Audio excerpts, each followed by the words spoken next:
Russia and Ukraine continues. Organizations around the world are stepping up to help Ukrainian refugees. According to the United Nations, more than 6 million people have left Ukraine since the war began in February. Roughly 9 out of 10 of them are children and women. And this morning, we're highlighting an organization that helps orphans and families find shelter. It's called Kidsave. So joining us now is Randi, Thompson, president and CEO and co-founder of Kidsave. Galina, a Ukrainian mom who's been able to find help for her family through this organization, and Galina's translator Natalia is also with us. Thank you so much, everybody, for being here. Galina, I'll start with you.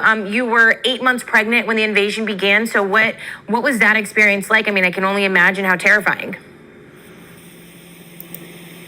I was 8 months pregnant when the war started, and it was very dangerous to stay where I lived.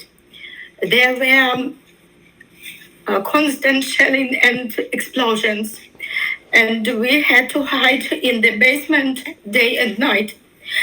And we were scared, but it didn't stop me and my husband from continue our volunteer work. We helped families with children and delivered humanitarian aids during air raid raids. Olena and Pavlo Shulha wanted to take me with the first group of orphanage children.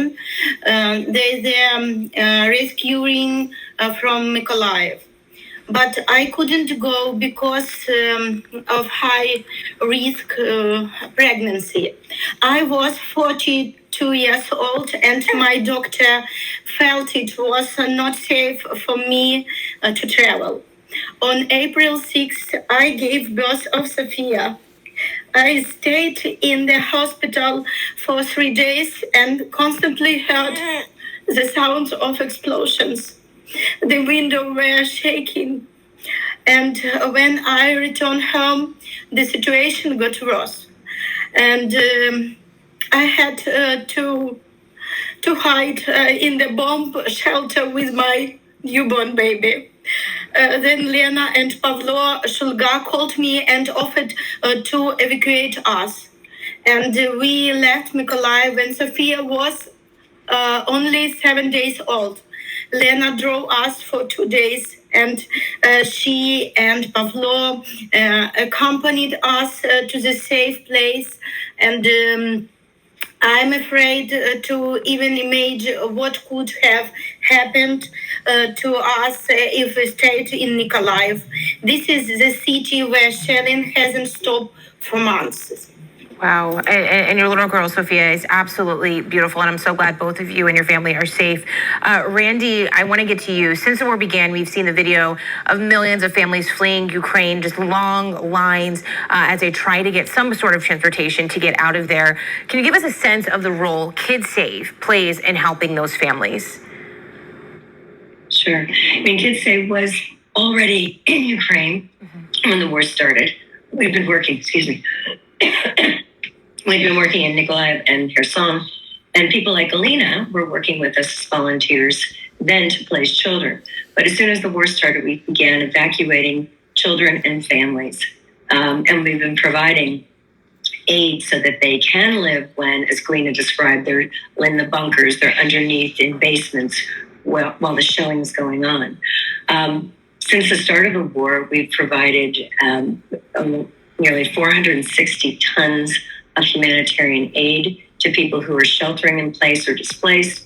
And we've rescued almost 23,000 people from combat areas.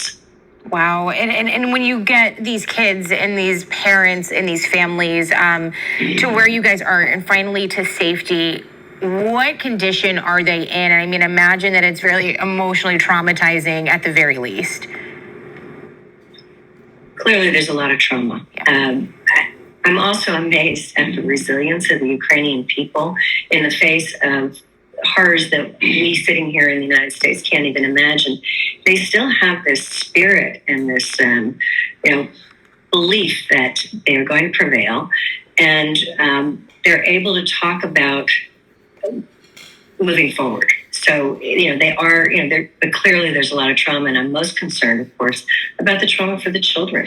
We've got to be looking at what are we going to do to help these kids who've seen things that no child should ever have to see, to heal once this war is finally over. And that's another thing that my organization, as normally a child advocacy organization, not doing what we're doing in the war, which we have to do now, what can we do to help these kids and families to heal once this is over? And Galina, I want to get back over to you. Since you arrived in this, kind of a safe haven, what has life like been then? I know your husband decided to fight in the war. How have things been for you as of late? But this is a very hard question for our family.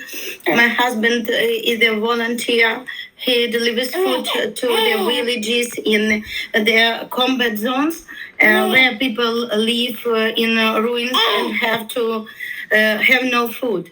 And every time he goes there, I'm praying and asking God to save his life. And he is so far from us and cannot see us very often. We miss him so much, and I'm worried about his safety all the time. Wow. Well, again, I am so glad that you have some semblance of safety right now. And, we hope that your husband is safe as well. Thank you all for joining us today. I really appreciate it. All right, a Missouri water park is making a splash in the media, but not the kind that they want. Still ahead, why a black family is accusing park officials of racism, and a